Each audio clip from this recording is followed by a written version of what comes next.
வணக்கம். இன்னைக்கு ஒரு குட்டி கதை. ஒரு வயதான கழுகு இருந்துச்சு. ரொம்ப காலமா வானத்துல ரொம்ப கம்பீரமா பறந்து வலம் வந்துச்சு.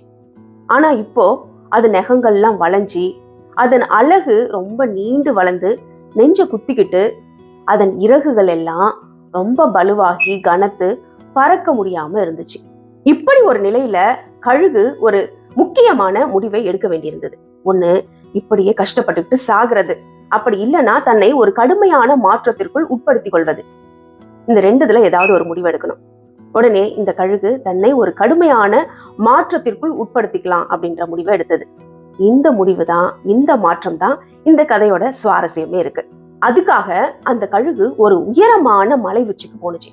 அங்க உள்ள ஒரு பாறையில தன்னுடைய அழக வச்சு கொத்தி கொத்தி ஓயாம கொத்திக்கிட்டே இருந்தது. எது வரைக்கும் தெரியுமா? அந்த அழகு தானா உடைந்து விழுகும் வரை அது கொத்திக்கிட்டே இருந்துச்சு. ரொம்ப வலிச்சிருக்கும்ல. ஆனா என்ன பண்றது, புது அழகு வர்ற வரைக்கும் அந்த கழுகு காத்துக்கிட்டு இருந்துச்சு. அடுத்தது பாத்தீங்கன்னா புது அழகு கொஞ்சம் கொஞ்சமா வளர ஆரம்பிச்சது. உடனே அந்த கழுகு தன்னுடைய வளைந்த நகங்களை எல்லாம் அடுத்தது ஒண்ணு ஒண்ணா புடுங்கி போட ஆரம்பிச்சது. அது ஒரு பயங்கரமான வலியை தந்திருக்கும் இல்லையா? ஆனா என்ன பண்றது, நகங்கள் வளர்ந்தாதான் அது மறுபடியும் நல்ல வேட்டையாட முடியும். கடைசியா தன்னுடைய பலுவான பழைய இறகுகளை ஒண்ணு ஒண்ணா புடுங்கி போட்டுச்சு. எவ்வளவு வலிச்சிருக்கும் நினைச்சு பாருங்க. அது மட்டும் இல்ல, பாக்குறதுக்கே பரிதாபமா இருந்திருக்கும் இல்லையா? ஆனா உள்ளுக்குள்ள ஒரு புது பிறவிக்கான ஆயத்தங்கள் நடந்துகிட்டே இருந்துச்சு. இந்த கடுமையான மாற்றத்திற்கு உட்பட்ட பிறகு இந்த கழுகு கொஞ்ச நாள் தனிமையிலே இருந்துச்சு. அதோடைய புது இறகுகள் வரும் வரை பொறுமையா காத்துட்டு இருந்தது. ஒரு நாள் புது இறகுகள் நல்லா வளர ஆரம்பிச்சு பலம் பொருந்திய சிறகுகளாக மாறிச்சு.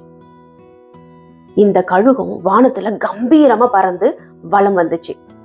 அது மட்டும் இல்ல, முன்பை விட இளமையாகவும் பலசாலியாகவும் மாறினது.